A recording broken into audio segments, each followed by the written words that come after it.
Hey there people, I'm Weaver, and I'm making a video telling you my top 9 favorite literary characters of all time. Why top 9? Because I like odd numbers, and 5 didn't seem to do it justice. So, here we go, and let's get this started.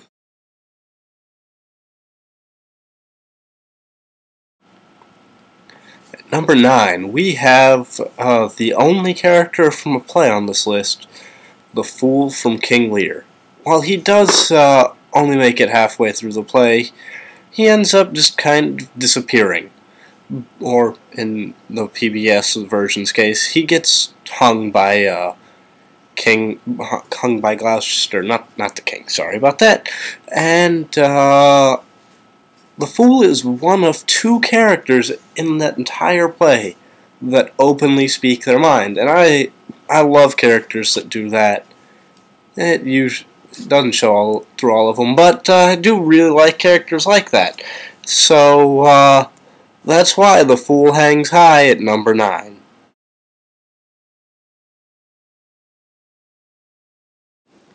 Here at number 8, we have Hanzu, better known as Hot Soup, from the Ender's Game series, or from Ender's Game and the full Shadow series. Not sure why I like him as much as I do, but I do have a soft spot for the guy. Maybe it's because he's not the ass that most of these characters are. He helps save the world from invasion, returns home, only to be ignored by his country of China, and eventually uses his strategic mind to restore his country to power before going into space to make Earth colonies.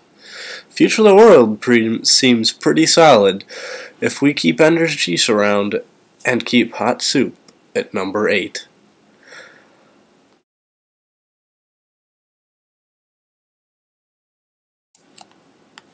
At number 7, we have Mrs. Lovett from the Victorian horror novel, A String of Pearls.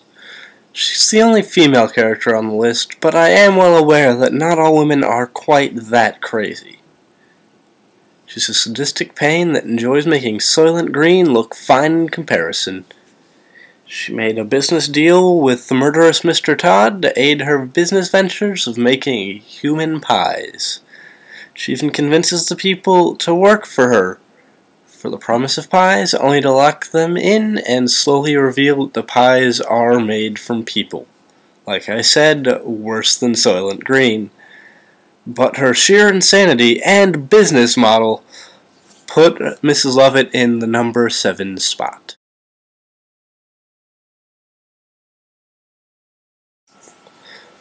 At number 6, we have Dr. Kemp from The Invisible Man by H.G. Wells. He's a comrade of Griffin, the Invisible Man.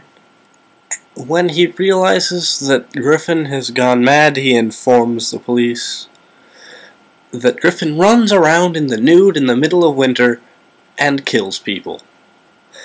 He tells the police about it, and the plot... He's just the plot exposition character, but I do really like him. And that's pretty much why I put him at number 6.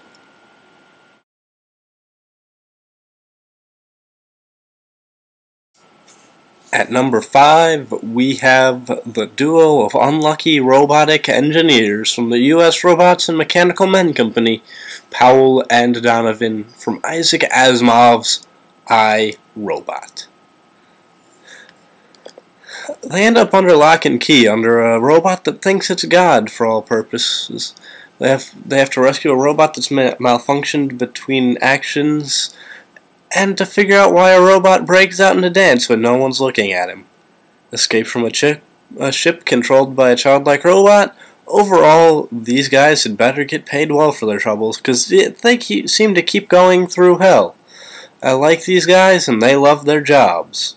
And that puts Powell and Donovan at number 5.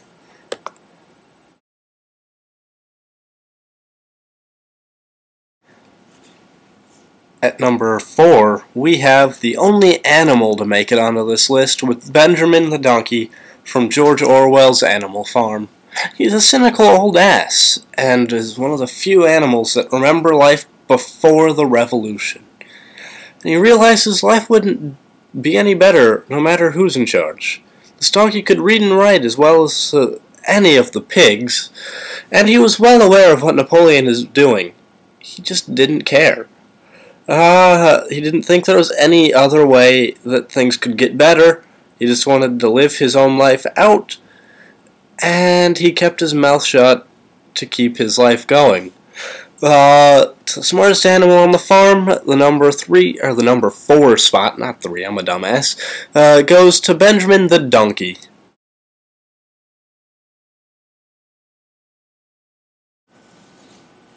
At number 3, we have Fleur de Flamme from the Prydean Chronicles. He's a king with the heart of a bard. The slanky king would rather wander through the country than rule his country. He's a guy with a heart of gold, and he was the first character that I really, truly was attached to. He was willing to sacrifice the things that he truly loved to keep his friends alive. He has been and always will be one of my literary heroes, which is why Fleur de Flamme sits at number 3.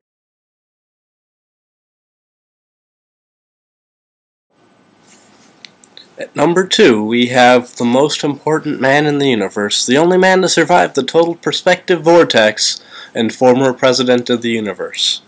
Zaphoid Beeblebrox from Douglas Adams' Hitchhiker's Guide to the Galaxy trilogy. I love this arrogant pain in the ass.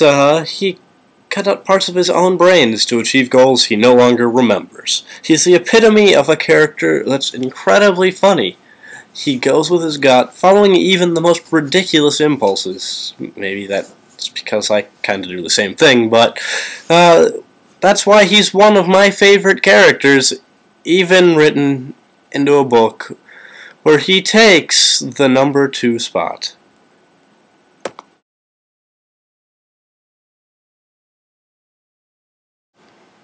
At number 1, we have Meriadoc Brandybuck from the world-famous Lord of the Rings trilogy.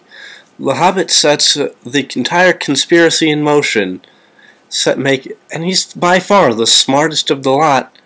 He planned ahead for the departure of Frodo from Hobbiton, came up with the idea of entering the Old Forest, and even saved the Shire from the tyranny. Did he take the ring to Mordor? No. But he was the driving force to saving the Shire, and that's why he sits tall at the number 1 spot of my favorite literary characters of all time. There you have it, guys. All 3 of you that'll watch this. That was my top 9. I hope you liked it, and if I do make another video, it won't be here at all. I'm sitting in my parents' living room, and I'm only here for another, 4 days. So, I'll see you all next time. Hopefully somebody will like this, comment, maybe I'll do more stuff. Until next time, I'll see you guys eventually.